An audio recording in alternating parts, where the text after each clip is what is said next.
3 का 10वां क्वेश्चन सी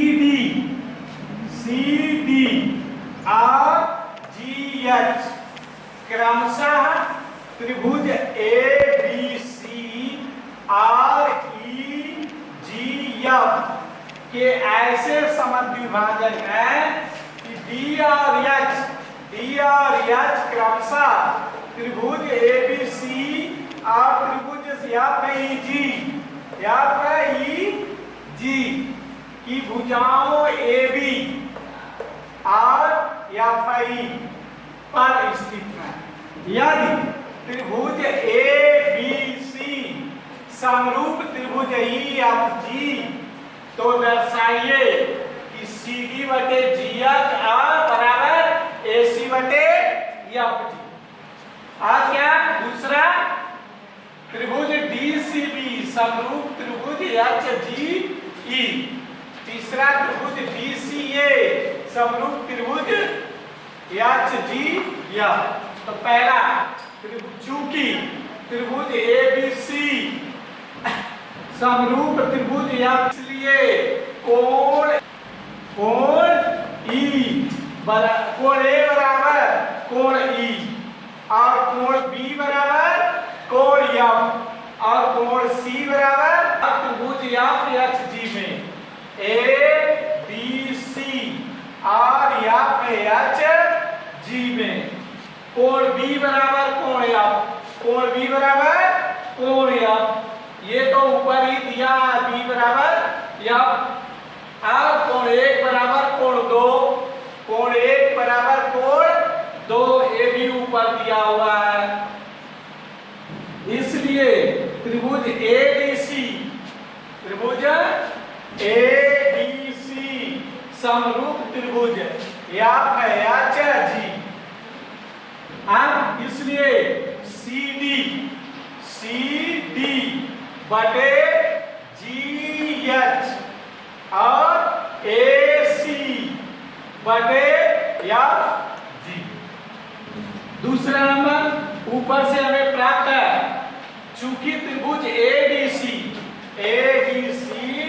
समरूप त्रिभुज एफ एच जी तब इसलिए कोण 3 बराबर कोण 6 कोण 3 बराबर कोण 6 ये समरूप भाग है।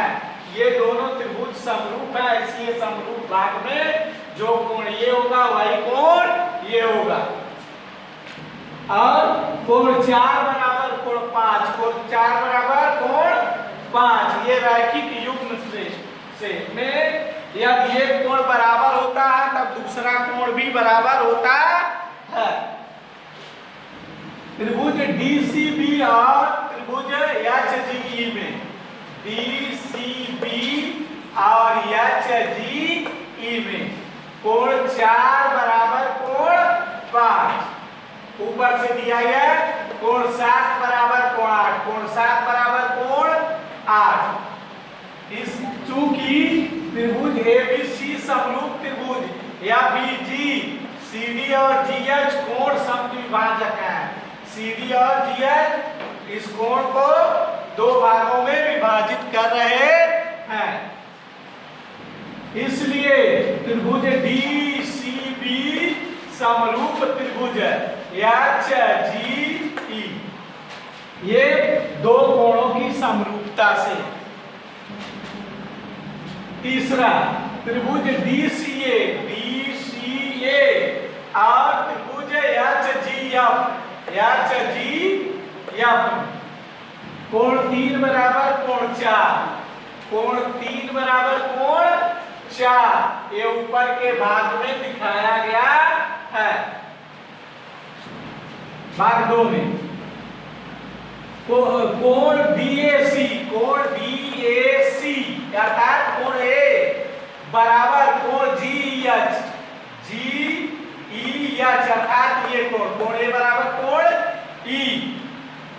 इसलिए त्रिभुज डीसीए समरूप त्रिभुज एचजीएफ ये और ये दोनों त्रिभुज समरूप है दो कोणों की समरूपता से।